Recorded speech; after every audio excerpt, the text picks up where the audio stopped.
Hey there, guys. One of my buddies picked up a couple of these 2018 Honda 250Xs, and of the two that he bought, one of them ran really good, and then this red one, though, he got a yellow one and a red one. This red one won't idle.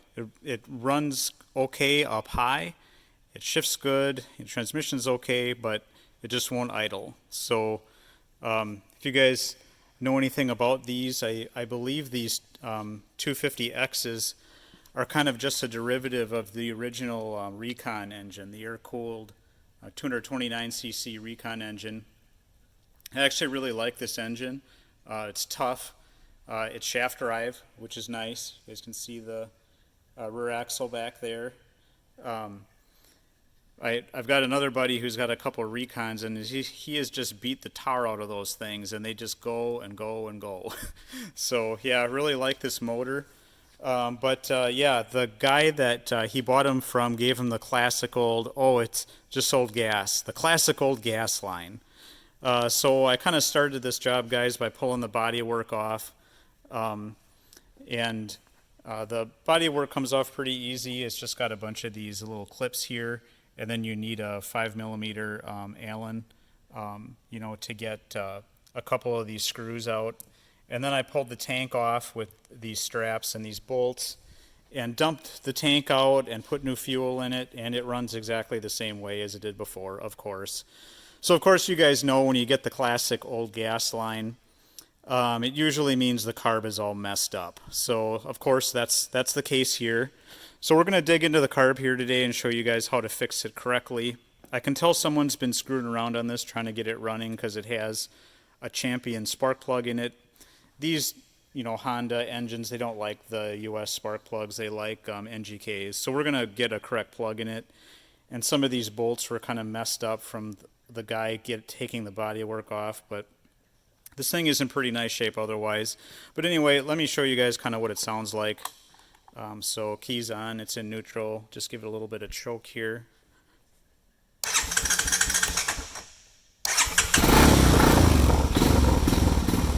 So if I'm on the throttle a little bit, guys, it'll idle.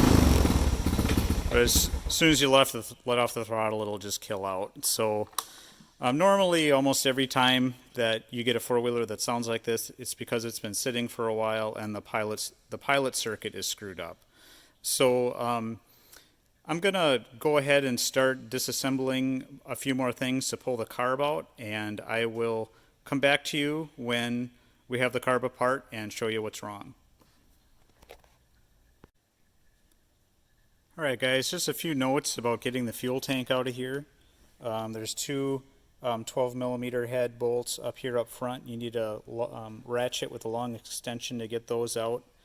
And then there's just those rubber kind of hold downs that you just kind of pull off here and disconnect the fuel feed, down to the carburetor. Just pull that hose off, and the hose will fit through this channel here. You don't need to unbolt any of this stuff up here. Just kind of shove that hose up this channel while you're pulling up on the fuel tank, and it'll come out. The fuel tank's sitting over there on the bench. And then the next thing to do, guys, is to pull the airbox out. The airbox sits right here. There's just a couple of those little push pins that hold it in. I like to use kind of like you can use like a snap-on trim pad tool, or OTC makes some of these like dash tools for getting those out of there. This one, if I can get to focus on, there is a, let me go, 4551-1. If you guys want to get one of these, it really makes those little push pins easy to get out. There's a breather hose. There's like a crankcase breather hose that goes down to the bottom of the airbox. I just disconnected this at the engine end. So that slips onto the engine here at this breather port. Slip that off, and the airbox will just pull up out of there. It's only held on by those two bolts, and then the snorkel that the intake runner there that goes around the carb. You could probably get the carb out of there by trying to weasel it out, but you don't want to put too much force on these boots. You can tear this boot, and it's really difficult to get carbs out with the airbox in place. It's pretty fast just to pop the whole airbox out, and then you got more room to work with your hands in there too. So once you have the airbox out, you can pull the throttle slide out. So that's this piece right here. Just unscrew this counterclockwise until it comes out, and then you just pull this out. Make sure you hang this in a place like off the side of the four-wheeler where it's not going to get damaged. You do not want to ding up this slide. This is kind of a super finished part here, and it has to slide up and down easily. And we'll lubricate that like with WD-40 or something before we put it back in. If you got kids running around or you think it's going to get scratched, wrap it up in a rag and put some zip ties over it to make sure that's protected. Once you got that out of there, guys, you can there's another breather hose here that goes to the carb. Just take that hose clamp off and slip that off, and then you can take these two 10 millimeter nuts loose. You just use a regular 10 millimeter wrench just to crack it loose, and then you can get it the rest of the way with your hands. And then once you have those out of there, you can pull the carb up, and then all you got to do is pull the choke cable off. So just loosen up that clamp that holds it here, and then pull it out of the slot. So I got the carb here sitting on the bench now, guys, and I'm going to start taking it apart and digging into it, seeing if I can locate where the pilot circuit is. And I'll come back to you once we maybe find a problem here. Alright guys, I think hopefully this one is a pretty straightforward one. So I popped the bowl off of here. There's just 3 screws that hold it on. And once you flip the carb over, you can see the float in here. And your main jet is the large one that sits in this bore here. This is what the main jet and emulsion tube look like. And then the pilot circuit here, kind of your low speed, lower power circuit is this smaller one right there, and this is what the pilot jet looks like. So what I usually do when I pull these out, guys, is like I'll take this and I'll hold it up to the light, and like against your garage door or against a window, and look through them and make sure. You probably won't be able to see it on the camera here. Let me try zooming a little bit. Let's see if we can do this. This probably isn't going to let us focus, but what you want to do is you guys can see here there's several holes all the way down the emulsion tube. You want to look through those in the light and make sure you can see light shining through both sides. Usually they'll be drilled through 180 degrees, and then there'll be different patterns. So look through all the holes in this direction, turn the jet or the emulsion tube 90 degrees, look through them there. If you can't see light through all the holes, blow it out with compressed air. Make sure it's not just fuel blocking it. But after you blow it out and you still can't see through them, your emulsion tube is probably gunked up. This one was clean. So look through all those holes, and also do the same thing. Looking through the, maybe you could just see, there you go. Can you guys see that light shining through the center there? You want to look through all of them and make sure your main jet is clear, and then your emulsion tube holes are all clear. I had a pretty good idea that on this four-wheeler here that the main jet was okay, because it would run good at high speed, high throttle just fine. Once you had the throttle cracked open and you were on it, it ran good. It just wouldn't idle or come off idle smoothly. So 95% of the time when that happens, guys, it's not your main fuel flow circuit, it's your pilot circuit. So that's this guy right here. So do the same thing, pull that out of the carb. You can see on this one, guys, let me zoom in here. Your pilot jet has a similar thing where it kind of has, 2 sets of holes 90 degrees from each other. Blow those out, look through the light, make sure they're clear. This one was clear on the side holes, but when I looked through the center, it was not. So I don't know if you guys can see that. I have reamed it out now, and it's clear, and I can see light through the center. Typically, things that work good for cleaning this out, guys, is like if you have like those manila tags, like those wires that are on a tag, you can use tag wires to push through it. like welding tip cleaners also work good. You know, that they're in a little case that you can feed them through. Or kind of what I used here were wire drills. So this set is I think it's called WF Rogers. It's sold by a company called Micromark. This is kind of my favorite wire drill set. And you can see all the sizes there. I made a little cheat sheet for myself, kind of aligning wire drill size to actual diameter and also what that means for jet. So most of the time, guys, for pilot circuits on most small engines and four-wheelers, you're going to have your pilot circuit kind of being somewhere in this 77 to 79 drill range. So I started at 79 and I put my wire drill in my drill chuck here. This chuck is made by a company called Drill Hog. So what you do is you stick that in the nose of the pilot jet there, and you just rotate it until you kind of, bore a hole through it, through the varnish. You know, the old gas varnish is what plugs up that inner hole there. And then I went up a size. I went up to 78. I did the same thing, and I went up to 77. When I hit 77, I could tell that I was maybe just starting to bore a new hole in the brass. So you don't want to generally oversize these guys by cleaning them out. You just want to bore the varnish out of there and make sure it's really clean, and then put it back together and test it.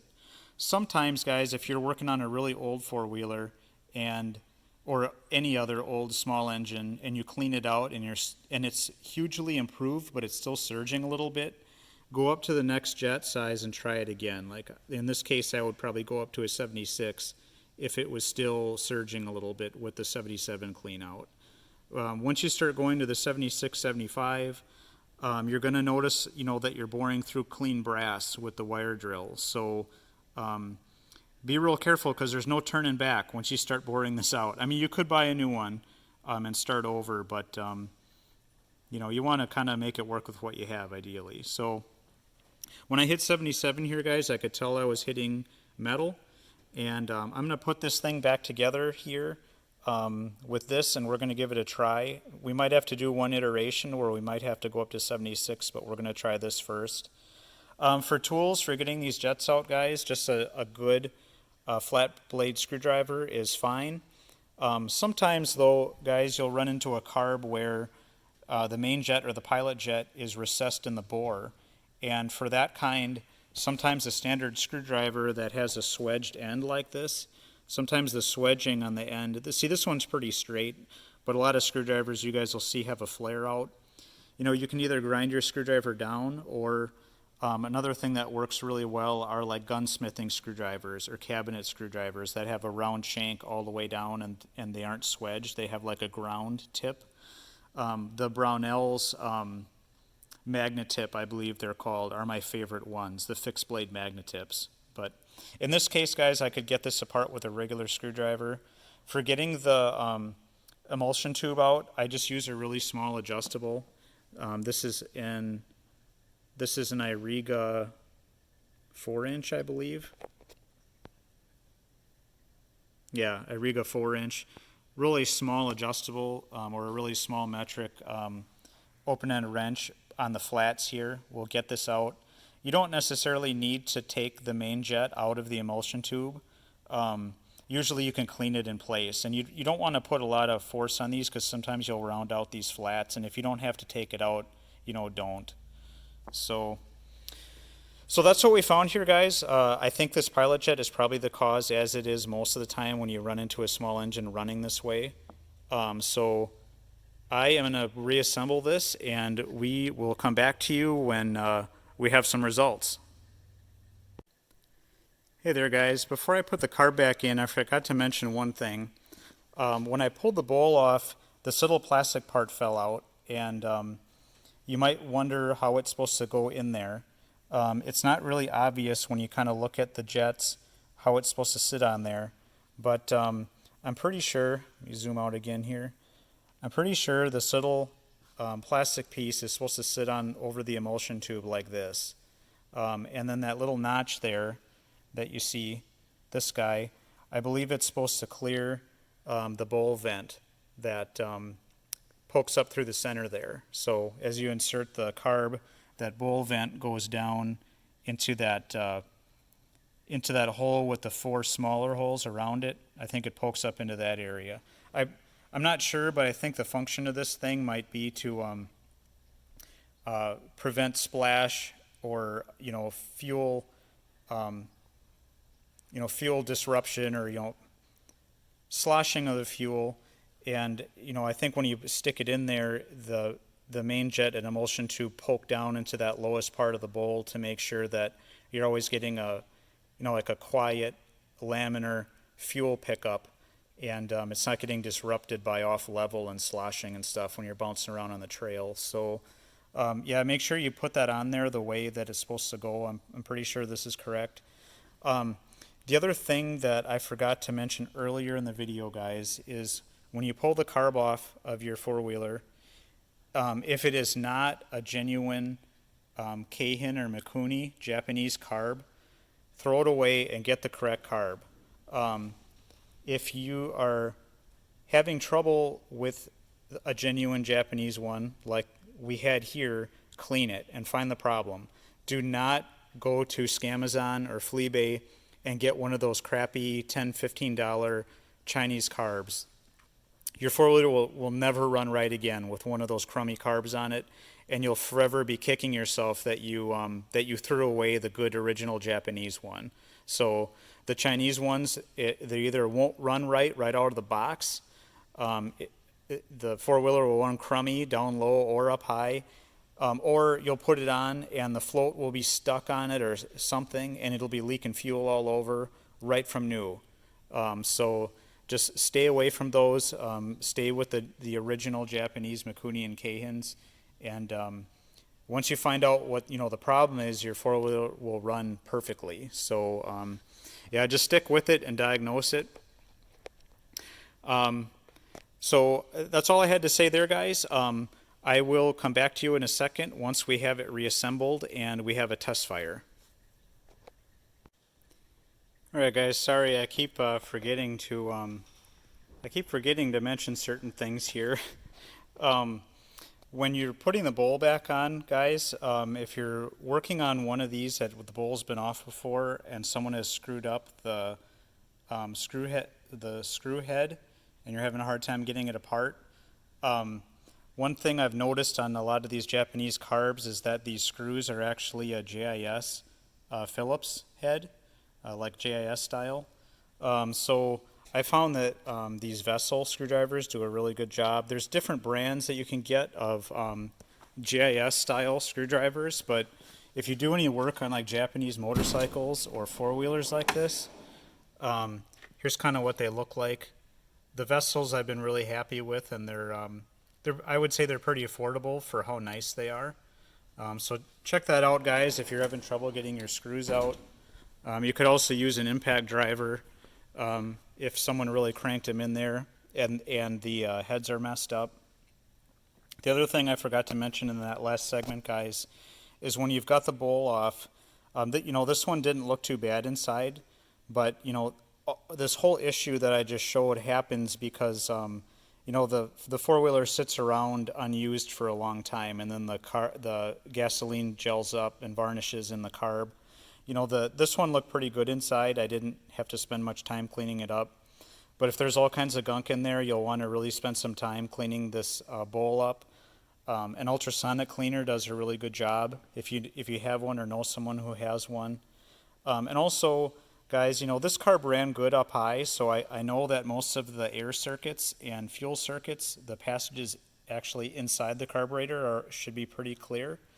But if your bowl is in really bad shape and you suspect that passages are gunked up too, also, you'll have to do more disassembly than I showed here and put the thing in an ultrasonic to get all those passages cleared out. So, but I think this one was maybe minor enough that it was just that pilot jet. So we are going to put this back together and then show you how it turned out.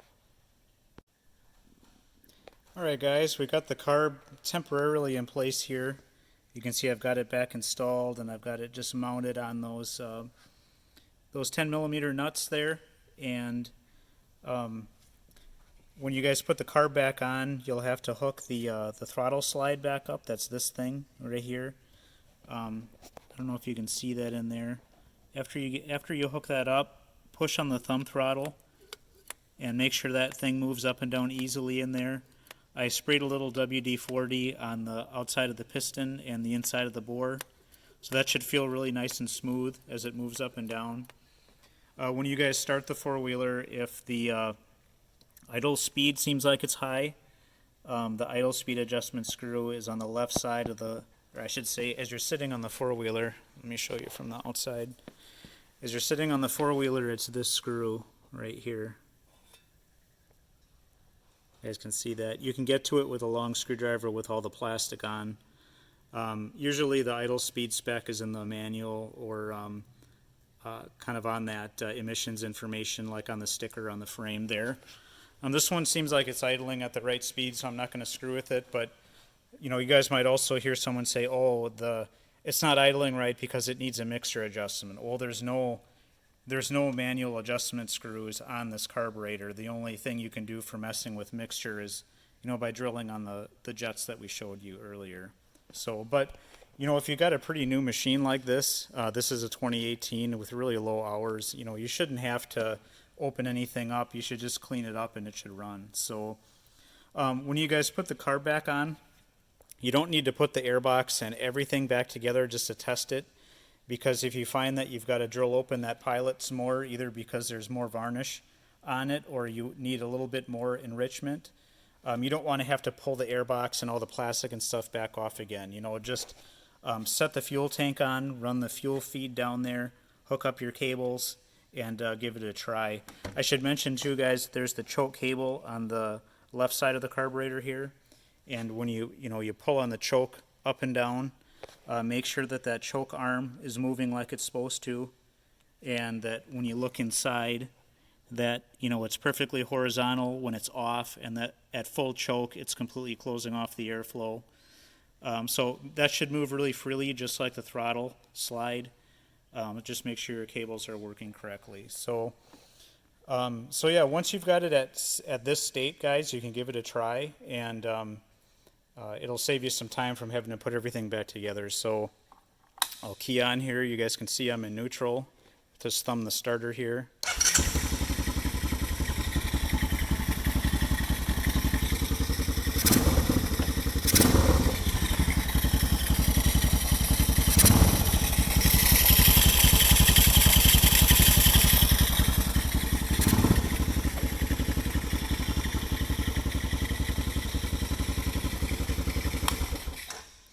So you guys can tell it's a pretty big difference from how it was running before. I think I'm happy with it. I'm going to put all the plastic back on and maybe just give it a ride and make sure the off-idle throttle response in gear seems like it's okay. And if that also seems good, I'm going to leave it just like what we had there, where kind of the 77 wire gauge drill was the last one that I used. So yeah, I'm not going to go through all the reassembly, guys. We kind of talked about, how this all came apart earlier in the video. So it all just goes back together in reverse of that. And I think that I'm going to wrap it up here, guys. So hopefully this video was helpful. If you guys have a TRX 250X, or I believe also, guys, like the older 250EX, I believe, is basically the same machine with different plastic on it. Or a Recon, these steps are all very similar, if not identical. And with any four-wheeler, guys, when you have a machine that's behaving that way, it's running good at mid to high end, but it won't idle. Most of the time, it's that pilot circuit is just not giving the engine what it needs when the throttle plate is closed. So I hope this video was helpful, guys, and I hope this gets your 250Xs rolling again. And thanks for watching my video. Hey there, guys. Following up here quick, I did just take this thing for a ride and noticed one problem. So I'm following up. Thanks for continuing to watch here. But The four-wheeler was running great when I took it out, and one thing I noticed though was that when I was coming off the throttle, sometimes I would feel the ATV kind of continue to propel itself a little bit, like the throttle wasn't dropping cleanly like it should, and it also seemed like it was idling a little high once it warmed up. So what I did then, guys, was I checked the idle speed, and I mentioned this earlier in the video. If you guys want to see what your idle speed is supposed to be, there is this little emission sticker here on the frame where you can look at things like plug gap and valve lash and stuff like that. But there is a spot there where it tells you what it should be sitting at in neutral at idle. So I checked it, and it was high. So I did start turning out that screw we talked about earlier in the video there, this guy on the right side of the carb, but the engine speed wouldn't come down. It would just, 1550 was like as low as I could get it. So I finally figured out what happened was this guy that was troubleshooting this thing before, because the thing wouldn't idle, and you guys might run into this exact same thing too, someone who doesn't know what they're doing. They came up here and they started messing with the thumb throttle neutral free play nut. Like this thing here is just supposed to be used for, making sure that, to kind of compensate for cable stretch and stuff over time. It's not meant to set your idle speed. But this thing was really cranked down to the point that it was holding up that that slide that went up and down that you guys saw earlier in the video, the throttle slide in the body there. So if you guys run into this, just take a pliers and break this jam nut loose, and then turn this this inner collar here out or counterclockwise until you get a little bit of free play in this throttle. You should see something like this, maybe an 1/8 inch or a 1/4 inch of free play before, you can start applying force and start lifting up that throttle plate or the slide inside. So this is what you guys want to see. Once you kind of have that amount of free play, lock this jam nut back down and then push this, your waterproof seal back up. And, once you've got that adjusted correctly, you guys can come down here and then set your idle speed correctly. So once I fixed that issue up top, the idle speed dialed up and down exactly like I needed it to. So just let me show you guys kind of what, you should be seeing. So start her up here. I'm using my SmartTac TA100. I really like this little guy. It's non-contacting. You just kind of need to be close. So I am just a hair high here. When I set it earlier, I was sitting right at 1400, but maybe I've cooled down a little bit now. But yeah, just you turn on that screw until you get the speed that you want there, and dial her down into spec. And I'm confident now this thing is going to come off the throttle like it's supposed to. So, when you adjust the idle speed with this free play adjustment here, your idle speed is going to be all over the place because your cable is stretchy. So you really want that throttle slide to be sitting on that hard pin or that tapered screw that goes in and out when you turn on that guy. So yeah, if you guys run into this issue after you go for your test drive, take a look at your neutral free play adjustment on the thumb throttle. The last thing I wanted to mention, guys, is I didn't replace the bowl gasket in the video. If I had more time and had the parts, I would have done that. But anytime you guys take the carb apart, it's always best to replace anything you disturb while you're in there. This one did end up staying dry, but it's just good practice to replace that. Also, guys, if you put your carb back on and you've got fuel coming out of the throat, the intake throat, when you turn the fuel on, you've got something wrong with your float needle and seat. So you got to pull this back apart, and that white plastic float that you guys saw earlier in the video, that pushes on a float needle, and pull that out, look at the tip, make sure there isn't some crap stuck on it, or if it's all if you can see that it's deformed where it sits on the seat, you're probably going to have to replace it. So just something to keep in mind if you guys have fuel running out after your install. So anyway, guys, thanks for watching all the way to the end. This is truly the end of the video, but I wanted to follow up with this one point in case you guys run into this same problem with someone who doesn't know what they're doing before you got your hands on it, trying to figure this thing out. So thanks for watching to the end, guys, and we will talk to you next time.